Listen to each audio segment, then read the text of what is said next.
Hi, this is Lynn. And this is Paul, and we are Along the way. glad to have you with us again. And today we thought we would tackle the topic of casting vision. Yeah, and that's more Paul's subject than mine. But it's an important part of church life and the ministry. Yeah, it really is. And I'll be honest with you that it took quite a while for me to even think specifically in those terms, in terms of casting vision. I think when I first started ministry, I was green that it was just kind of an assumption that everybody was on the same wavelength as myself. And so you go out there, you preach the word, you do your ministry, and everybody's just going to jump on board. Yeah, it doesn't really work so well that way.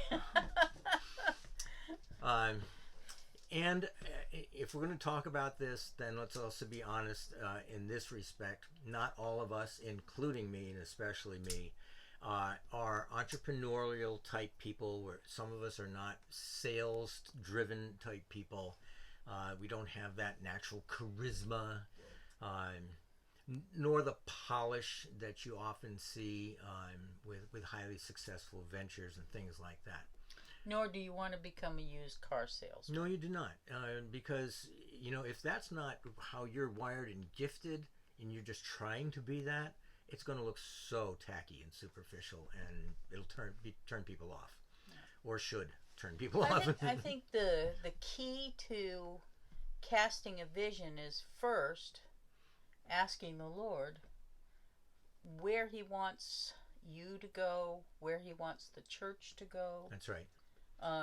So obviously prayer and meditation and just really concentrating on where it is that God would have you go. And the reason that's so key is because as someone who is in leadership in ministry, whether you're a pastor or an elder or something like that, but you're the one who's kind of at the helm, people are looking to you for direction. Mm-hmm. And if you don't know where you're going, then they are not going to know where they're going, and they're going to be very unsettled very quickly. The whole ministry will feel like we're going nowhere because it's not, because you're not clear from God where you should be heading. So yeah, it starts with prayer, it starts with meditation, it starts with hearing from God. It's got to be His vision. Yeah. Second part of that is once you've got that vision, it's not all about putting it down into neat phrases. That's helpful. It really is, to be able to put it in words that people can see and grasp and memorize. What it really is you living it. If this is the vision God has planted in your heart, yep, then you've got to be all in. And that by itself will be motivational to other people. You're not just telling them what they should be doing. You are leading a charge. You know where you're going, and you're enthusiastic, yep, and motivated about it, and people will follow. Yep, absolutely. Yeah. But then the third part of that is, how do you communicate it? Right. So I've got some things about that, but I want to hear from you first, because like she said, this is the kind of thing that she doesn't have to get up front and do.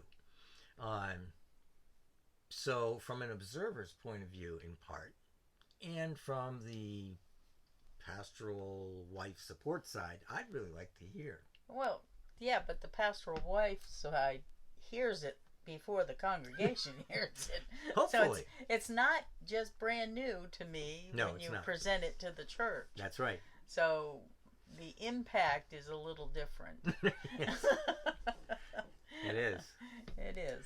But isn't that even part of it? The fact that we get to talk about this, yes, before the congregation hears it, because she's more than a sounding board. She's a voice of wisdom. She's a voice of input. And have you thought about this? And hopefully reason. Yeah, hopefully. No, you know what? What a treasure to be able to have a spouse that you can talk these things over with, and get insight. she is going to be the first one to hear your passion. And you get to gauge somewhat how they're going to respond by how she responds. So, True. yeah. So, I'd like to hear a little bit from you about how does this get communicated effectively, anyways. Um, I don't know. I think you share with me what's on your heart, what you think the Lord is leading you to be doing, and usually I end up giving you little steps to get there. I'm thinking back to when we were dating, and you came up to me and said, "God's called me to go into the ministry." Mm-hmm.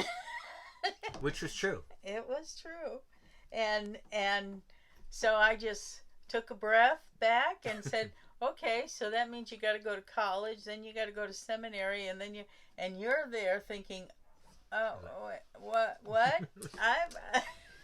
That's very true because when I graduated high school, this is before I was saved, the last thing in the world I wanted was to ever step foot in school again. And here she is talking about seminary, and I had college and seminary. College and seminary. I had all kinds of twisted visions about what ministry meant, just the word. But this is how we work. Often I am the dreamer.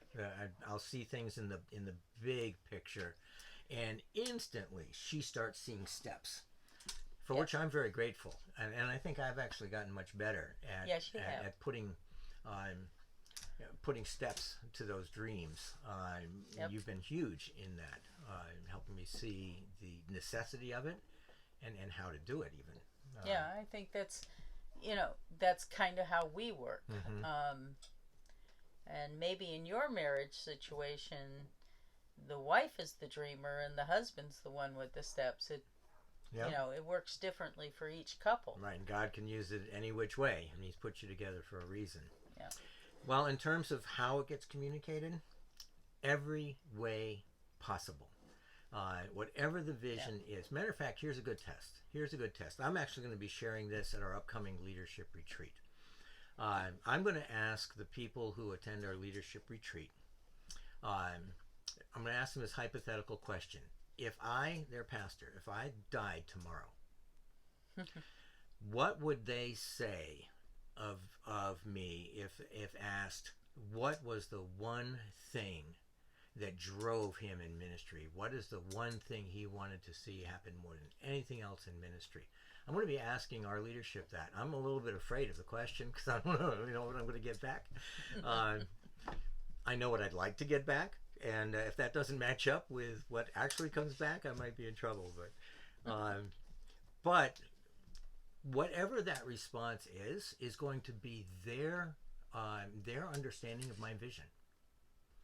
And so when I say every way possible, I mean just that.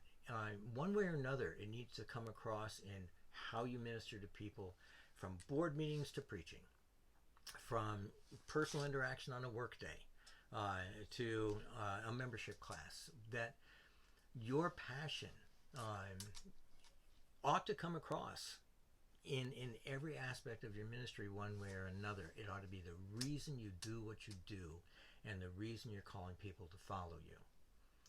I think it was John Maxwell who said, and I don't know if it's original with him, but he said, if you think you're a leader and no one's following you, you're just taking a long, lonely walk. Mm-hmm.